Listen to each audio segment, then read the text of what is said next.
ማንም ሰው ይለወጣል። ማንም ሰው ነገ ትቶ ሊሄድ ይችላል። አጠገብ የለውም ሊል ይችላል። አይኑ አባቱ የከደተ የማይቀየር እግዚአብሔር ሰው ሲከበው ግርግር ሲፈጠር ያላንተ ማን አለ ምናምን ሲሉት ውሸት የአባት ፊት ብቻ ነው የማይቀየር። በምንም አጋጣሚ ከእግዚአብሔር ሸሽቼ ሮጬ አምልጫለሁ የምትሉ ሰዎች ካላችሁ፣ አርነት መስሏችሁ ወደ ደጅ ሄዳችሁ ሰዎች ካላችሁ ሞት ነው ያለው። የአባት ልብ አልተቀየረም። የእግዚአብሔር ልጆች እንደተዘረጉ ናቸው።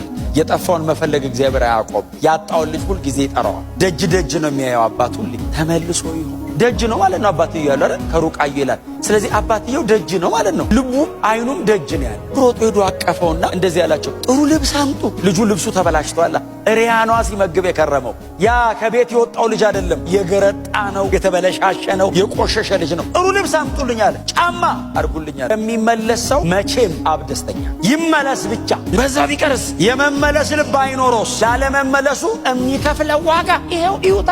የአሳማ ምግብ መብላት ፈልጎ አልቻለም የሚል ቃል ሁሉ ነገሩ ነው ዝብርቅርቁ የወጣው። ሲመለስ በብዙ ጉዳትና ጸጸት እኮ ነው የተመለሰው። ቤቱ ውስጥ ከመጣ በኋላ እኮ የሄደው መንገድ እኮ ዋጋ አስከፍሎታል። እላዩ ላይ እኮ ምልክት እኮ አለው። አባት ግን በዛ መንገድ አይቀበለውም እንጂ ልጁ የከፈለው ዋጋ እኮ አለ። የደከማችሁ ሰዎች ካላችሁ በፍጹም ነፃነት ተመለሱ ወደ ጌታ ነው። ማንም የፈለገውን ይበል። የአባት ልብ አብ ተቀባይ ይቅር ባይ መሐሪ ነው። ይህንን የቆሸሸ ጨርቅ ይቀይረው። እግዚአብሔር በክርስቶስ በኩል ነው የሚያይ። ልጄ የፈለገ ኃጢአተኛ ብትሆን ቀድሼ አቆመዋለሁ። ወድቋል ብትል አነሳዋለሁ ነው የሚለው። አቆመዋለሁ። ልጄ ነው፣ ከፍዬበታለሁ። በምንም አጋጣሚ ውስጥ ሆኑ ተመለሱ። ኑ ወደ ጌታ፣ ኑ ወደዚህ ጌታ። በእውነት በገንዘብ ብዛት፣ በስልጣን፣ በምንም አይነት መንገድ የማይገኝ ልጅነት እግዚአብሔር ጋር ብቻ ነው። ወዳጆቼ በእውነት ሞኝ ነበር ልጇን አያስተውል። ብዙ ብር ይዞ ሚኖር መስሎታል። የአባት ፍቅር ነው።